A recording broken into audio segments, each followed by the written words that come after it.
Graça e paz seja com todos vocês. Eu vim aqui, vou tentar fazer um vídeo o mais resumido possível, ver se não passa aqui dos 8 minutos, que dos 5 eu acho que vai chegar aos 5 minutos ou mais. É sobre sucessão apostólica. Por que sucessão apostólica? Agora a gente tá vendo aí aquele casal de lésbica que era famosa aí quando ela converteu e largou o lesbianismo, se consagrando apóstola. Tô vendo aí um outro rapaz que infelizmente não tem bom testemunho a respeito dele, mas é muito inteligente. O pessoal até zoa porque ele se enfeita demais, ele é modelo pastor. Ele foi ungido apóstolo e muitos outros apóstolos que surgiram no Brasil. Nossa, virou uma febre. E eu já expliquei aí, ó. Se você entrar aí no texto aí sobre os 5 ministérios, eu tenho uma explicação da função de cada um e até onde durou, no caso, o apóstolo. Já vou adiantando aqui que o apóstolo não tem essa duração aí que muita gente acredita. Deixa eu ver aqui, ó. Vamos começar com o texto base, explicando por quê. E serve também para os católicos, hein? A questão do padre. Do Papa, quer dizer, desculpa. Então aqui ele vai falando que Judas morreu. Lê o texto todo. Não precisa ler só o que eu tô lendo, mas eu vou resumir para não ficar muito grande. Mas lê. Atos aqui todo, Atos 1. Lá no 21. É necessário, pois, que dos homens que conviveram conosco todo o tempo em que o Senhor Jesus entrou e saiu de nós. Ele está querendo dizer todo o tempo, é durante o período, né? Que teve todo o tempo. Porque tinha hora que os apóstolos estavam sozinhos, os 12. Tinha hora que Jesus separou os 3. Pedro, Tiago e João, que eram as colunas da igreja. Então, esse todo o tempo que esteve entre nós, não é todo o tempo com eles, igual muitos confundem aí. Começando desde desde o batismo de João até o dia em que entre nós foi recebido acima, quer dizer, até o dia que Jesus subiu no céu. Se faça conosco testemunho da ressurreição, que viram também Jesus ressuscitado. Então, primeira condição, que tenha vivido nesse período. Segunda condição, posta por eles, que tenha sido testemunho da ressurreição. E a terceira condição, que no caso seria a primeira, seria o que o próprio Jesus fez, a ordenação. Quando Cristo ordena. Hoje você conhece algum apóstolo que falou que Cristo ordenou ele? Eu não conheço. Nenhum mesmo. Então, vamos lá. Aí, essa aqui, se você volta em Atos 9, você fala assim, o apóstolo Paulo não viveu. Não viveu aqui entre eles. Ele pode ser até dessa época de João, mas ele não viveu entre eles aí não. Mas ele testemunhou a ressurreição. No caminho de Damasco, lá falando o 3, no caminho de Damasco, né? Ele fala que vem um resplendor de luz, e no 4, caindo em terra, ele ouviu a voz, Saulo, Saulo, por que me persegue? Quem és tu? Eu disse, e ele disse o Senhor, eu sou Jesus, a quem tu persegues, duro é você. Aí aqui acontece todo aquele diálogo, tudo. Ele manda ele ir até um local onde eles iam estar ajudando ele. E é isso. Paulo aqui, ele vê e faça ser testemunha da ressurreição de Cristo, tanto que os que estavam em volta dele viam, então não era uma visão, foi só uma visão, não, ele viu Cristo mesmo ressurreto. E aqui, a ordenação não preciso nem falar, porque o próprio Ananias aqui, se você ler, ele fala, né, que ele ia ver como que ia ser duro sofrer pelo evangelho, sofrer pelo nome dele. Já estava designando ele aqui para o apostolado. Vamos lá? Aí você vai falar assim comigo assim, tá, mas e Tiago que em Atos 15 estava liderando a igreja? Alguns falam até que ele é pastor, né? Mas a gente sabe que o pastor jamais ia liderar um apóstolo. Nossa, também aí chega a ser assim, burrice ao extremo. Desculpa aí a galera aqui. Mas, desculpa, é burrice ao extremo. Vamos lá. Primeira Coríntios 15. Vamos lá. Olha só. O que aconteceu com Tiago? Ele falando aqui. E foi sepultado e ressuscitou. Está falando de Jesus, ao terceiro dia. Segundo as escrituras.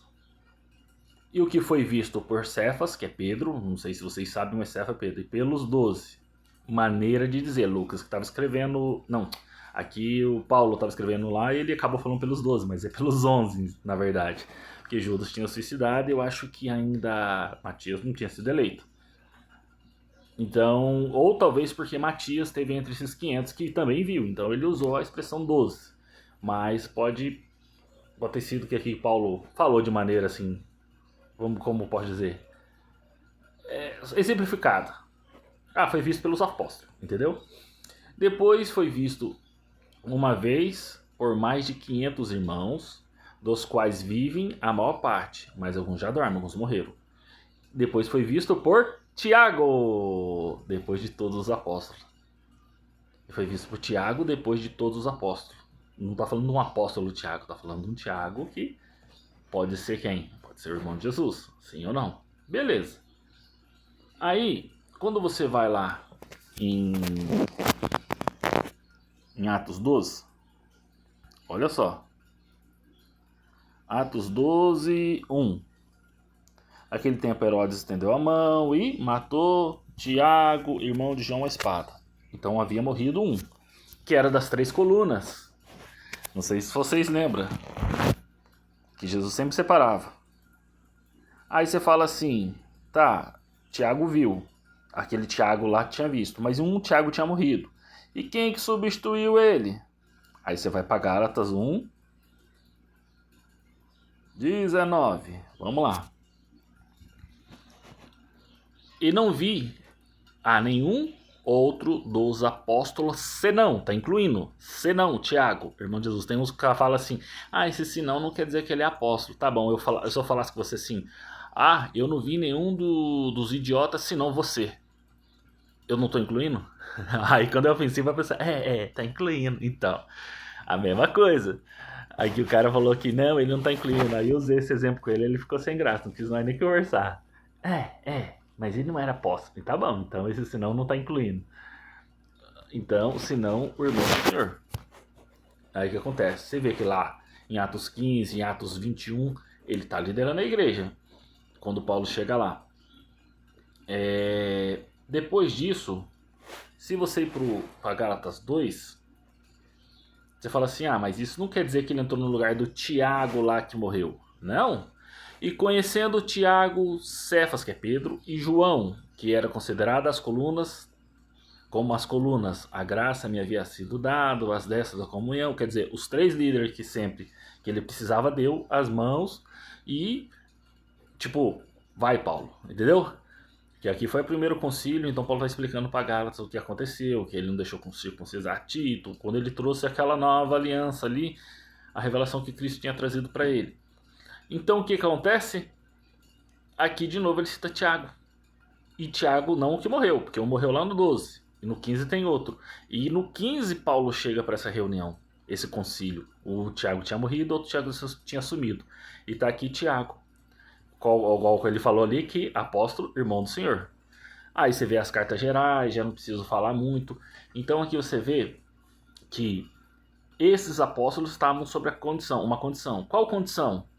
A condição que ou eles viveram ali do tempo de João Batista até o momento que Jesus foi ascendido aos céus, ou Cristo apareceu e ordenou, que no caso Paulo, ele mesmo fala lá no texto eu não li tudo ali, mas em 1 Coríntios 15 ele fala, né?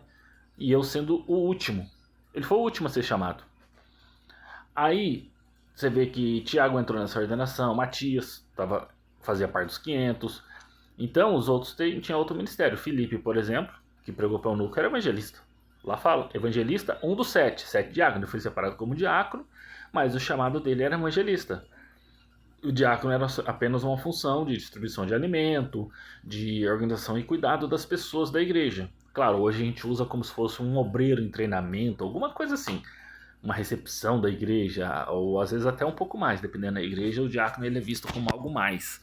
Que está ali próximo do presbítero, ele vai subir, entendeu? Então, passou a ser visto, acho que até naquele tempo passou a ser talvez visto e muito observado para isso, porque para o pastoreio, alguém que tenha o cuidado, não sei se vocês já viram o vídeo lá sobre o ministério, o trabalho do pastor é cuidar e governar. Mas aí você fala, o último para nós encerrar aqui, e Barnabé? Porque Lucas chama ele de apóstolo. Então, claro, você olha lá Lucas, ele fala assim, e os apóstolos, não sei se é força de linguagem, ou se ele era apóstolo. Ele aparece em Atos, eu não sei se é 4 ou 5, não lembro ali, estourando no 6. Ele aparece, diz que ele era um discípulo, que era rico, tinha muitas posses, quer dizer, né? Rico, mania de dizer. Ele tinha muitas posses que ele entregou para os apóstolos e que ele mesmo se entregou ali. Ele fez parte dos 500 talvez e não era conhecido desse pessoal? Talvez sim, talvez não. A Bíblia não relata. Pode ter sido força de expressão essa linguagem? Talvez sim, talvez não. Mas a gente sabe que a sucessão tinha essas condições. De nascer ali no período de João Batista, de ter presenciado a ressurreição, ele pode ter presenciado. Não sei se sim ou se não. Ele pode ter sido um dos 500, mas que depois ficou mais afastado depois que você chegou. Então assim, há milhares de variáveis. Nós estamos falando de um caso que o próprio Lucas pode ter errado e chamado de apóstolo, ele não era apóstolo. Um excelente evangelista, alguma outra coisa. Pegou Paulo, depois não permaneceu junto, acabou não conseguindo. Depois o próprio João, que evangelizava com ele, ficou junto com Paulo. Você vê isso nas próprias cartas de Paulo. E não veio mais falar de Barnabé. Então assim, pode ter sido uma força de expressão de Lucas ao escrever, né? E os apóstolos, tipo assim, eles, né? Ele pôs os apóstolos, incluindo na missão com essa visão mais generalista. Oh, não tô conseguindo falar o negócio. Igual as pessoas falar, todo mundo tem que evangelizar. Não, falar do amor de Jesus, todo mundo fala. Evangelizar é uma coisa muito séria, muito pesada, é uma coisa... Tem que ter um conhecimento, um preparo. Então não é para qualquer um. Existe o cara que tem o dom de evangelismo. Aí você vai evangelizar, você pega um desengrejado, igual aconteceu com a minha esposa, e o cara apertou ela ali, me mostra na palavra onde que fala que tem que congregar. Ela conseguiu mostrar, tudo bem. Mas aí quando o cara começar com aquelas histórias de se cumpriu tudo no ano 70 e não sei o que, porque o templo lá foi derrubado e não existe mais igreja hoje, e aí? Quais os textos que você vai conseguir usar? Então eu vi alguns até que conseguem usar um texto ou outro, explicar uma coisa ou outra. No evangelismo tem que ter muito mais do que isso. É um conhecimento também profundo nessa área de salvação, do plano de salvação. É claro que muita coisa relacionada ao conhecimento já cai no mestre, já não é evangelista. Mas sobre o plano de salvação, sobre essas outras coisas, é mais a área do evangelismo, do evangelista, né? Então, cada um na sua função. Claro, todos temos que falar de Jesus, todos temos que evangelizar. Se for necessário, todos vamos cuidar. Não somos pastores, mas, meu amigo está precisando de cuidado, eu tô lá com ele. Não quer dizer que você é pastor, você tá ali por um momento, sabe, fazendo aquilo ali. Vai fazer aquilo a vida toda pra você ver se você consegue. Dificilmente. Então, a maioria das pessoas não se adapta a tudo. E não tem um chamado para aquilo. Às vezes ela consegue cobrir por um breve tempo, por um determinado tempo. Beleza? Então, é só isso que eu queria deixar para vocês a respeito da sucessão apostólica.